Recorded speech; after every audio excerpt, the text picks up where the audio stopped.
Good morning बच्चों।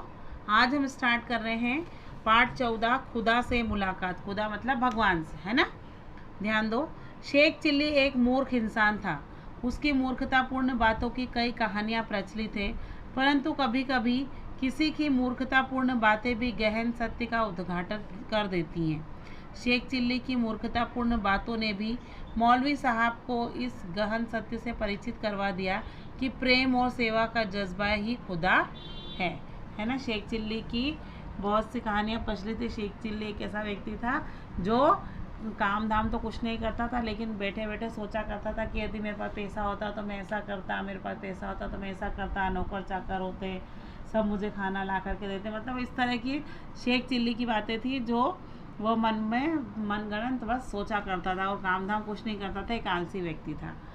चलो ध्यान दो।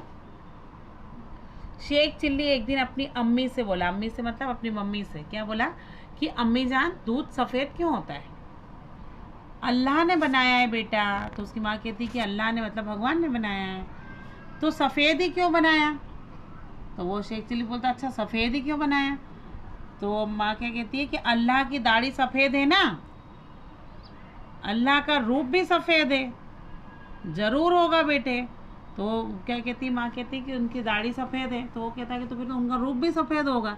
तो माँ कहती कि हाँ हाँ वो भी सब हो सकता है। एक दिन शेख चिल्ली रात में घूमने निकल गया। नगर से बाहर उसे एक सफ़ेद दाढ़ी वाला आदमी मिल गया। उसे देखकर शेख चिल्ली को अपनी माँ की बात याद आई, है ना। एक दिन रात को घूमने निकला तो उसको एक सफ़ेद दाढ़ी वाला व्यक्ति मिल गया, दिख गया एक आदमी, तो उसको अपनी मम्मी की याद आ गई। उसने जाकर पूछा आपकी दाढ़ी सफ़ेद क्यों है मौलवी साहब? तो मौलवी साहब को ने बोला कि वो सफ़ेद दाढ़ी वाला बाबा दिखा तो बोला कि आपकी दाढ़ी सफ़ेद क्यों है? बूढ़ा हो गया हूँ इसलिए। वो कहते हैं ये मौलवी साहब है, ये कहते हैं कि मैं बूढ़ा हो गया इसलिए मेरी दाढ़ी सफ़ेद है। हाँ जब तुम मेरी दाढ़ी भी सफ़ेद हो जाएगी, हाँ जब तुम बूढ़े हो जाओगे। ये कहते हैं, ये कहता है क्या कि मेरी दाढ़ी भी फिर तो सफ़ेद हो जाएगी। तो बोले हाँ जब तुम बूढ़े हो जाओगे तब तुम्हारी भी हो जाएगी। इसका मतलब तो यह कि अल्लाह भी बूढ़ा हो गया है। शेख चिल्ली ने कुछ सोचते हुए पूछा, शेख चिल्ली ने पूछा कि तो फिर इसका मतलब तो अल्लाह भी मतलब भगवान भी बूढ़ा हो गया। तो उन्होंने पूछा कैसे? उसकी भी दाढ़ी सफ़ेद है ना। क्या कहता है शेख चिल्ली कि भगवान की भी दाढ़ी सफ़ेद है ना, इसलिए वो भी बूढ़ा हो गया। कौन कहता है? वो मौलवी साहब ने बोला कि कौन कहता है ऐसा? तो वो कहता है कि मेरी माँ कहती हैं। उन्होंने देखा है? हाँ। वो कहता है कि क्या तुम्हारी माँ ने अल्लाह को देखा है क्या? तो बोलता हाँ देखा है उन्होंने। तो फिर तो वे ज़रूर पैगंबर की भेजी हुई होंगी, मैं भी उनका दीदार करूँगा बेटे, मुझे ले चलो उनके पास। वो मौलवी साहब कहते हैं कि ठीक है तो फिर तो भगवान ने उनको यहाँ पर भेजा होगा। अच्छा तो तुम एक काम करो, उनमें मुझे भी उनके पास में ले चलो। शेख चिल्ली के साथ बूढ़ा मौलवी उसके घर आ गया। मौलवी साहब ने उसकी माँ से पूछा आपने खुदा को देखा है? हाँ। शेख चिल्ली की माँ कहती कि हाँ मैंने तो देखा है। कहाँ है? उन्होंने पूछा कि कहाँ है? तो शेख चिल्ली की माँ बोलती है बैठिए, पहले यह बात बताइए क्या खाएंगे? अब शेख चिल्ली की माँ बोलती है अच्छा हाँ मैंने तो देखा है, लेकिन पहले आप बैठो, आप ये बताओ कि आप खाओगे क्या? मैं तो खुदा को देखने आया था। तो वो कहते हैं मौलवी साहब मैं तो यहाँ पे खुदा को देखने आया था, भगवान को देखने आया था। तो उसकी माँ कहती है पहले आप आराम कीजिए, खाना खाइए। शेख चिल्ली की माँ बोली कि पहले आप आराम कर लो, कुछ खा पी लो, उसके बाद फिर अपन बात करेंगे। उसकी माँ ने मौलवी साहब की बड़ी सेवा की, उन्हें भोजन कराया। घर के सदस्यों के व्यवहार और प्यार से मौलवी साहब प्रसन्न हो उठे और बोले अल्लाह बरकत दे। बरकत दे मतलब बहुत सुख समृद्धि दे, सब चीज़ें दे। बड़ा नेक और तहजीब वाला कुनबा है। तहजीब मतलब क्या होता है? संस्कार। वो कहता है कि कितना अच्छा घर है ये, कितने अच्छे लोग हैं यहाँ पे, सब में अच्छे संस्कार दिए गए हैं। कुनबा मतलब होता है परिवार।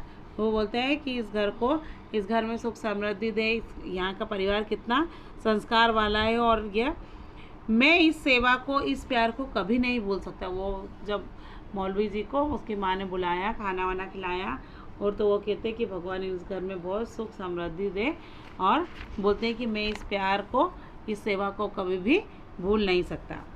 अब मेहरबानी करके मुझे खुदा के दर्शन करवाइए।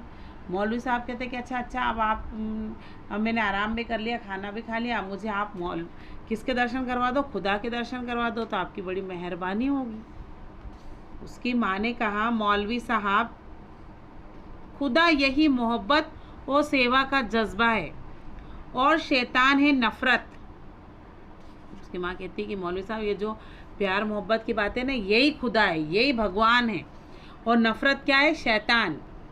इस घर में हिंदू, मुस्लिम, सिख, ईसाई सबको एक सा माना जाता है, प्यार दिया जाता है। प्यार ही खुदा है और नफ़रत शैतान है। वो कहते हैं यहाँ पे आने वाले हर एक व्यक्ति को प्यार मोहब्बत से ही उनसे बात की जाती है, उनको खूब प्यार दिया जाता है, और यही क्या है? भगवान है, यही अल्लाह है, यही खुदा है।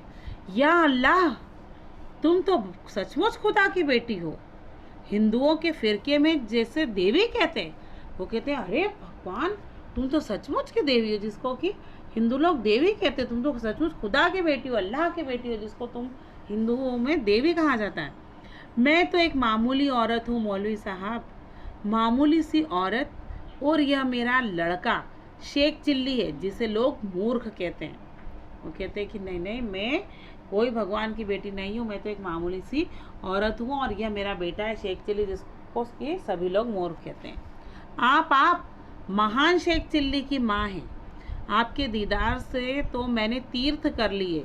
दरअसल शेख चिल्ली मामूली आदमी नहीं है, वह तो बहुत महान है, लोगों ने इसे समझा ही नहीं है।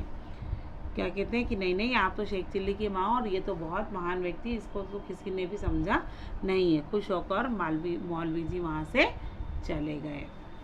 ठीक है, शब्दार्थ देखिए। अल्लाह मीन्स भगवान, पैगंबर मीन्स धर्मोपदेशक, बरकत मीन्स समृद्धि, मेहरबानी मीन्स कृपा, बूढ़ा मीन्स वृद्ध, प्यार मीन्स प्रेम, तहजीब मीन्स संस्कार, कुनबा मीन्स परिवार।